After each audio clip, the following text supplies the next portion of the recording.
विश्व एड्स दिवस मनाया जाता है 1 दिसंबर को, हमने बात तो बताई थी। 1 पे क्या है, 1 पे सन और दिसंबर पे सांबर। तो क्या हो गया, सूरज की उसमें जो है ना बैठ करके धूप में, हल्की हल्की धूप में सांबर खाओगे, कुछ नहीं होगा, कैंसर वैंसर नहीं होगा। अरे ये कहानी लिंक कर रहे हैं, ऐसा कुछ नहीं। क्या है, ये एग्जाम में अक्सर आता है, शायद आपका प्रैक्टिस पेपर हुआ था उसमें आया था ये एड्स वाला, है ना, ये याद रखना, ठीक है ना, याद हो गया। अब चलते हैं सर इसकी डिटेलिंग करते हैं। तो एड्स इंग्लिश में कहते हैं AIDS, ठीक है ना, ads acquired immuno deficiency syndrome. इसमें आपका क्या है, ठीक है ना, एक्वायर्ड इम्यूनो डिफिशियंसी। ऐसा नहीं है कि हमारी इम्यूनिटी पावर कम हो गई है, इस वायरस की वजह से आपकी कम हो जाती है, इसीलिए इसको एक्वायर्ड बोले। बीमारी का नाम है एड्स। इसको फैलाता कौन है, वायरस है सर, HIV वायरस।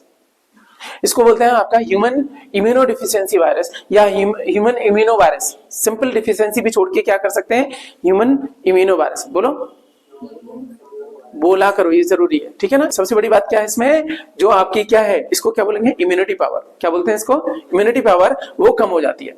एड्स का रोगी किससे मरता है सर, सिंपल जुकाम से भी मर सकता है, ठीक ही नहीं होगा, ठीक है ना। आपके और भी जो चीजें है ना, वो आपकी बीमारी खत्म ही नहीं होती है, हो गया आपका। इसमें जो है ना आपकी इम्यूनिटी पावर कम हो जाती है, ठीक है। इसमें T लिम्फोसाइट प्रभावित होती हैं। अभी आपकी सेल थोड़ा मैं बताऊंगा आगे चल के कौन सी होती हैं, ठीक है ना। लिम्फोसाइट आपकी WBC में आपके हैं, 5 प्रकार की WBC है, उनमें से आपके लिम्फोसाइट है। लिम्फोसाइट भी 2 प्रकार की, उनमें से T लिम्फोसाइट वो प्रभावित होती हैं आपकी, ठीक है ना, जो इम्यूनिटी पावर को लेकर के ये चीजें हैं। जो भी चीज है ना सब यहाँ पे आ गई। इसको ANA टेस्ट बोलते हैं। ये तो गड़बड़ हो गया, एग्जाम में देता एलिसा नहीं बोलता, बोलता ANA टेस्ट है, एंटी न्यूक्लियर एंटीबॉडी। ANA समझ में आया, इसी को हम एलिसा बोल देते हैं। एग्जामिनर ने आपके दिमाग के साथ में खेला, आपको पता है एलिसा वाला, ठीक है, उसने बोल दिया एंटी न्यूक्लियर एंटीबॉडी टेस्ट, इसका संबंध किस बीमारी से है।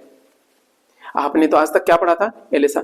अरे सर इसी को एलिसा बोलते हैं, ठीक है ना। एंजाइम लिंक्ड इम्यूनो सोर्बेंट असे, यहाँ पे थोड़ा और करके है, इसको केवल इम्यूनो असे ना करके क्या बोल सकते हैं, इम्यूनो सोर्बेंट, ये ज्यादा सही है। एलिजा, एलिजा रियल इसको एलिजा बोलते हैं, एलिसा तो हम अपनी भाषा में बोलते हैं, एलिजा टेस्ट, ठीक है ना।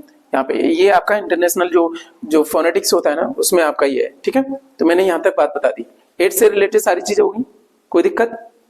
दिवस भी हो गया, ये हो गया, कौन सा वायरस है ये भी हो गया, इसमें क्या हो जाता है, कौन प्रभावित होता है, कौन सा टेस्ट होता है, सारी चीजें होगी। इससे ज्यादा आपके एग्जाम में नहीं आएगा, जीएस का मतलब इतना ही बहुत है, ठीक है।